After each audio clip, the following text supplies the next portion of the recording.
Vous écoutez Un pasteur vous répond, le podcast de Florent Varac, qui vous aide à mieux comprendre la Bible, une question à la fois. La question est posée. Bonjour, j'aimerais savoir s'il est possible pour une personne chrétienne réellement convertie de se tromper sur sa compréhension de Dieu. Je veux dire par là de croire des choses en lisant la Bible, en écoutant des enseignements sur sa manière d'agir, qui ne correspondent pas à qui il est. Par exemple sur la compréhension de sa volonté, sur le fait d'agir en pensant que ça vient de Dieu, mais que ce n'est pas le cas. J'ai ce texte qui me vient en tête où Jésus dit « Mes brebis entendent ma voix et elles ne suivront pas un étranger ». En pensant à ce texte, je me dis qu'un vrai chrétien comprend alors peut-être tout de Dieu car il le lui révèle et il n'est donc pas amené à se tromper sur sa personne et à penser, à agir de façon erronée. Fin de la question. Écoute, merci pour cette belle question et la réponse toute simple, c'est bien sûr qu'il est possible de se tromper sincèrement. Les théologiens parlent parfois de l'impact noétique de la chute, c'est-à-dire que la venue du péché depuis Adam et par la confirmation aussi de nos propres péchés a affecté l'ensemble de l'humanité, y compris notre capacité à penser et à réfléchir.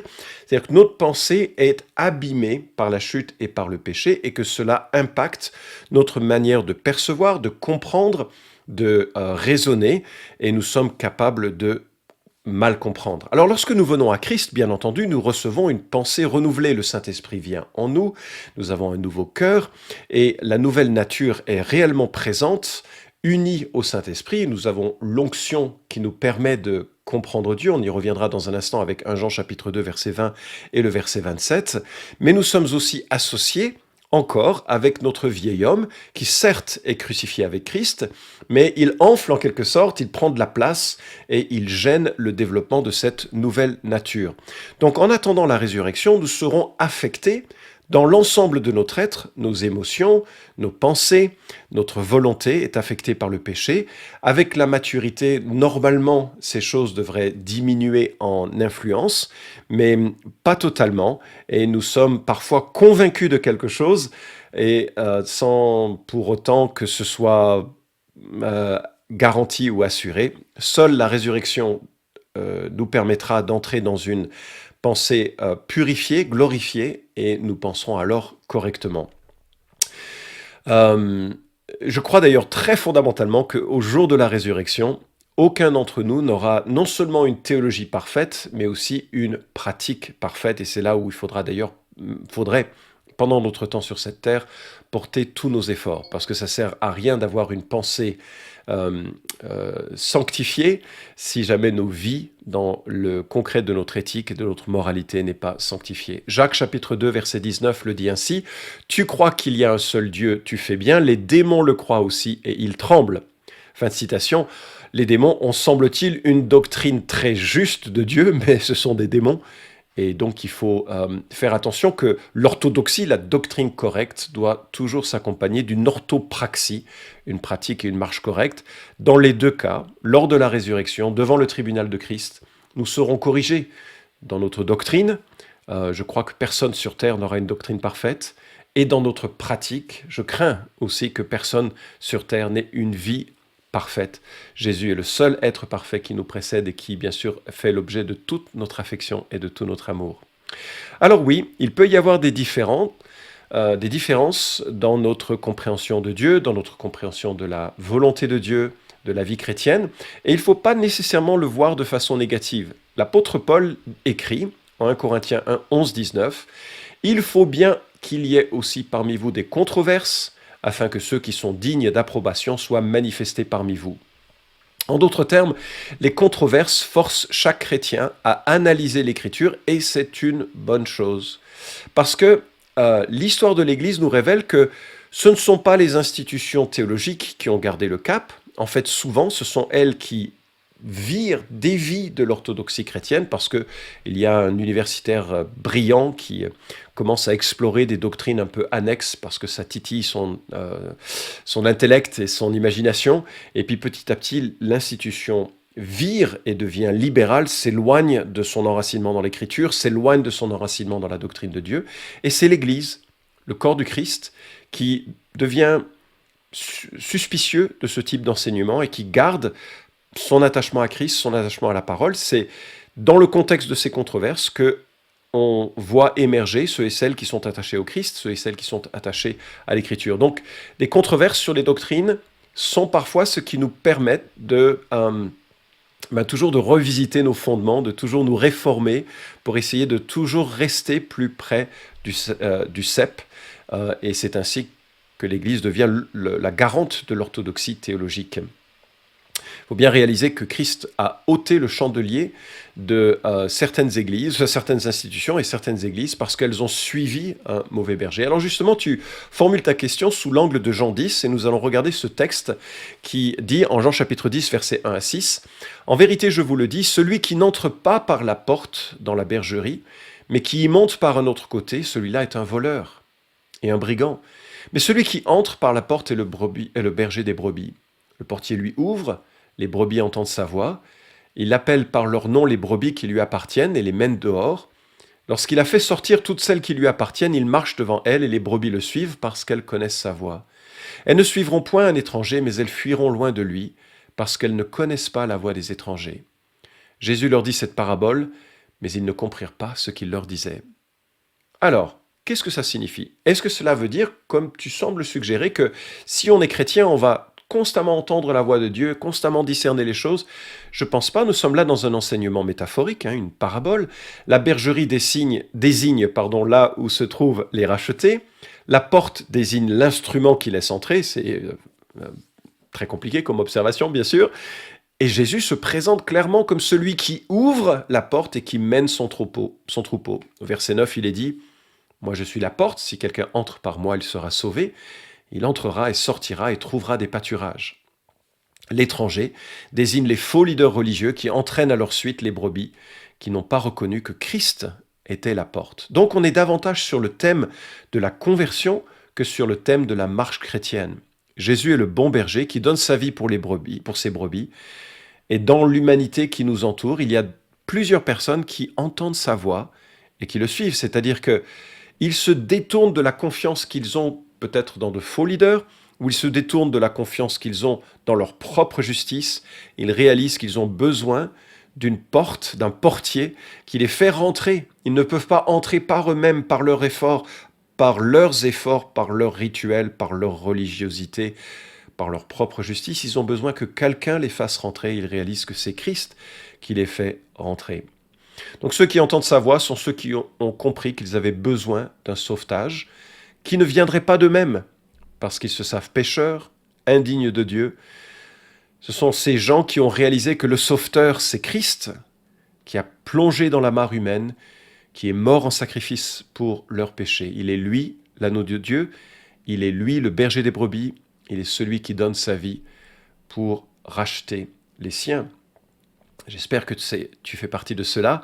J'espère que tous ceux qui écoutent ce podcast réfléchissent et réalisent que entrer dans la bergerie de Dieu, entrer dans une communion avec Dieu n'est pas le fruit d'un effort personnel, mais plutôt le fruit d'un sauvetage qui vient d'une personne, qui est la personne de Christ. Alors, l'imagerie de Jésus dans le propos que nous rapporte Jean au chapitre 10 est extrêmement riche en concepts vétérotestamentaires, que l'on ne va pas développer, mais que tu peux retrouver en Nombre 27, en Ézéchiel 34, parce qu'ils forment l'arrière-plan de ce que Jésus reprend ici, avec énormément d'autres versets qui pourraient être cités, le psaume 23, bien entendu, etc.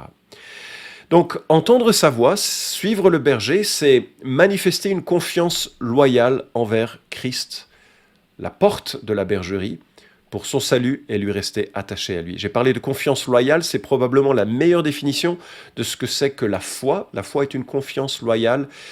Rester attaché à Christ, c'est se rapprocher de sa parole, chercher à la vivre, reconnaître ses manquements, progresser, se battre contre sa nature humaine, mourir à soi-même. Voilà pour la première partie de ta question. Est-ce qu'on peut se tromper une fois que l'on est en Christ et que l'on a reçu le Saint-Esprit? Bien entendu. D'ailleurs, on voit dans le Nouveau Testament qu'il y a plein de mises en garde justement sur cette notion de faire attention. Par exemple, 1 Corinthiens chapitre 12, au sujet des dons spirituels, Paul commence toute sa discussion sur ce verset. « Je vous le déclare, nul s'il parle par l'Esprit de Dieu ne dit Jésus est anathème, et nul ne peut dire Jésus est le Seigneur si ce n'est par le Saint-Esprit. » Je ne sais pas si tu réalises l'énormité de ce propos, mais Paul commence 3 chapitres sur les manifestations de l'Esprit Saint dans l'Église, et il commence avec une mise en garde. les manifestations de l'Esprit, elles vont aligner le corps du Christ sur la seigneurie de Christ. Et il semble qu'à Corinthe, il y ait des gens qui disaient « Jésus est anathème » en pensant être inspiré par l'Esprit. Absolument pas, dit l'apôtre Paul. Acte 20, 29, « Je sais que parmi vous, Paul parle ici aux anciens de l'église d'Éphèse. Il dit « Je sais que parmi vous, anciens de l'église, après mon départ, s'introduiront des loups redoutables qui n'épargneront pas le troupeau. » En sorte que il va y avoir des gens qui croiront vraiment servir Dieu, alors dans ce cas-là, ce seront des loups, mais qui probablement seront écoutés par d'autres personnes chrétiens. Et 1 Timothée chapitre 4, verset 1 nous dit « L'Esprit dit expressément que dans les derniers temps, quelques-uns abandonneront la foi pour s'attacher à des esprits séducteurs et à des doctrines de démons. » Et rien n'indique qu'ils ne soient pas sincères à suivre ces mauvaises doctrines. L'apôtre Jean, chapitre 4, de sa première lettre, nous dit « Bien-aimés, ne vous fiez pas à tout esprit, mais éprouvez les esprits pour savoir s'ils sont de Dieu, car plusieurs faux prophètes sont venus dans le monde. Reconnaissez à ceci l'Esprit de Dieu. Tout esprit qui confesse Jésus-Christ, venu en chair, est de Dieu. Et tout esprit qui ne confesse pas Jésus n'est pas de Dieu, c'est celui de l'Antichrist, dont vous avez appris qu'il vient et qui maintenant est déjà dans le monde. Vous, petits enfants, vous êtes de Dieu, et vous avez vaincu les faux prophètes, car celui qui est en vous est plus grand que celui qui est dans le monde. » Fin de la citation. Une mise en garde très solennelle qui fait que l'Église doit réaliser qu'il y a certaines personnes qui vont être séduites par des esprits séducteurs. Et on pourrait lire les 7 lettres que Jésus-Christ adresse à 7 églises d'Asie mineure, en Apocalypse chapitre 2 et 3, et on se rend compte à quel point il y a des gens ici qui sont, dans certaines de ces églises, séduits par des fausses doctrines. Alors ça semble un peu décourageant, mais souviens-toi, c'est une bonne chose qu'il y ait des controverses, c'est une bonne chose qu'il y ait des discussions, parce qu'en fait, ça doit nous placer devant une situation d'humilité, où on reconnaît d'avance que Dieu seul a raison. Et je voudrais souligner, dans tous les podcasts que je fais, Dieu seul a raison, je n'ai pas raison. Les propos que je tiens doivent être analysés dans le contexte de l'Église locale, avec tes anciens, avec les responsables de l'Église, et aussi surtout à l'aune de l'Écriture. L'Écriture sainte, l'Écriture nous a été donnée pour qu'on sache et qu'on discerne ce que Dieu pense et croit, et c'est elle la règle. Tout ce que les hommes peuvent dire ne sont que des approximations de cette règle. Alors comment avancer ? Eh bien, la meilleure chose à faire, c'est de garder une lecture personnelle, quotidienne de l'ensemble de l'Écriture. C'est une bonne chose de lire la Bible tous les jours, c'est une chose nécessaire, c'est une nourriture. Autant nous nous nourrissons 3 fois par jour, autant nous devons nourrir notre âme spirituelle tous les jours. Et la meilleure manière de le faire, c'est de méditer l'Écriture, un livre à la fois. Si tu es nouveau converti, de passer 1 année ou 2 dans le Nouveau Testament, et si tu es une personne maintenant avec une certaine compréhension des choses essentielles de la foi, de lire toute la Bible 1 fois par an, et puis d'étudier peut-être ou de méditer plus particulièrement des passages de l'Écriture progressivement dans un livre et de voir qu'est-ce que ça t'enseigne sur Dieu, qu'est-ce que ça t'enseigne sur le salut, sur la nature humaine, sur la manière dont Dieu veut nous conduire. Et toutes ces choses, au fil du temps, vont permettre une compréhension de plus en plus équilibrée et aussi émaillée de l'ensemble de l'Écriture, parce que l'ensemble de l'Écriture a un message qui est cohérent. Deuxièmement, ça peut toujours être utile de suivre une formation à l'herméneutique. Sur TPSG, il y a une formation disponible que j'ai pu donner et proposer. Et ça, ce serait formidable de le faire en petit groupe, dans une église, dans un groupe de maison, de manière à pouvoir apprendre à découvrir l'Écriture dans ce qu'elle enseigne. Et puis, tu parles de la volonté de Dieu, et en fait, c'est fondamental. C'est souvent la grande anxiété des chrétiens. Comment trouver la volonté de Dieu ? Il y a 2 écoles de pensée. Il y en a une école qui estime qu'il y a une sorte de volonté mystique qu'il faut que je découvre à force de prière, de jeûne, de soi-disant écoute de la voix de Dieu. Et absolument, Dieu peut nous conduire de façon spécifique à des moments spécifiques de notre vie et de notre histoire. Mais ce n'est pas la chose normale. Et je t'encourage à écouter l'épisode 295 avec une interview de mon ami Franck Segon qui a beaucoup réfléchi à la question de la volonté de Dieu. C'est un épisode fondamental sur cette question et il faut avoir une bonne perspective sur cela. Et en un mot, à mon sens, en tout cas ma conviction, c'est que Dieu nous donne sa volonté dans les principes qu'il nous laisse dans l'Écriture. Et lorsque nous naviguons dans ces principes, qui sont des commandements moraux essentiellement, nous agissons avec sagesse, en prenant les meilleures décisions par la réflexion, la prière et par le conseil des frères et sœurs, dans la liberté qui est nôtre de prendre des décisions. Nous avons une grande liberté parce que nous sommes encadrés par des principes moraux de l'Écriture, les commandements. Et au sein de ces commandements, nous sommes libres de prendre toutes les décisions qui nous semblent les plus pertinentes à un moment donné. Quatrième, donc j'ai parlé de lecture attentive de l'ensemble de l'Écriture, formation à l'herméneutique, une bonne perspective sur ce qu'est la volonté de Dieu, et quatrièmement, un triage théologique. Qu'est-ce que je veux dire par là? Dire qu'il y a des questions où on n'a pas le droit de se tromper, elles sont fondamentales et premières. La doctrine de l'Écriture, son autorité, son infaillibilité, son inhérence, toutes ces choses-là, c'est premier. De là découle tout le reste. La doctrine de Dieu, ses attributs, sa trinité, l'incarnation, ce sont des doctrines fondamentales. On ne peut pas se tromper là-dessus. Il faut prendre le temps de les comprendre et de les mettre en avant. Et puis, il y a des doctrines, et puis la troisième doctrine, qui serait la doctrine du salut. Je prends là le triptyque de Jude sur lequel je reviendrai. Ce sont les trois doctrines fondamentales qui définissent l'essence même du christianisme. Doctrine de la Bible, de Dieu, du salut. Ce sont trois doctrines fondamentales. Et on ne peut pas se permettre de jouer à l'apprenti sorcier, évidemment, par rapport à ces doctrines. Il faut les connaître, il faut grandir dans ces doctrines, c'est le défi de toute une vie. Et on doit s'attacher à ce que l'Écriture dit là-dessus. Et puis, il faut reconnaître que sur plein d'autres sujets, eh bien, nos conclusions proviennent de certaines traditions ecclésiales, de certaines manières de rassembler l'ensemble de l'Écriture, et c'est pas aussi fondamental dans ses implications. Certes, la Bible ne dit qu'une seule chose, mais si on ne découvre pas ce que la Bible enseigne sur cette terre, c'est pas très grave. Par exemple, la doctrine de la fin des temps. Tu sais probablement qu'il y a différentes manières de considérer, par exemple, le texte emblématique de Apocalypse 20 sur le millénium. Est-ce que nous sommes dans le millénium et c'est symbolique? Est-ce que le millénium est futur et on doit attendre le règne de Christ sur terre pendant 1000 ans avant l'éternité? Ou est-ce que c'est un règne qui viendra avec l'Église, avec le post-millénarisme, qui imposera à la fois de façon par l'Évangile et par une appropriation de l'Évangile des populations, un règne chrétien pendant 1000 ans. Toutes ces questions peuvent avoir des différentes perspectives au sein du corps du Christ sans que ce soit trop grave. Et on le voit dans l'Écriture. On voit ce triage théologique. Par exemple, l'apôtre Paul est absolument contre la circoncision lorsque la circoncision devient moyen de salut dans la pensée des chrétiens.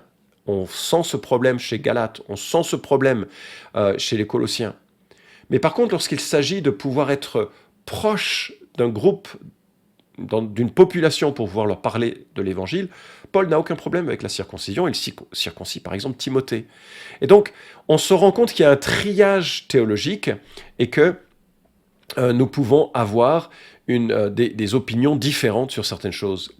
L'alimentation pieuse, non pieuse, va varier d'un groupe à l'autre. Certaines personnes vont faire des sacrifices volontairement pour la gloire de Christ et on doit le respecter, d'autres ne le feront pas et on doit aussi le respecter.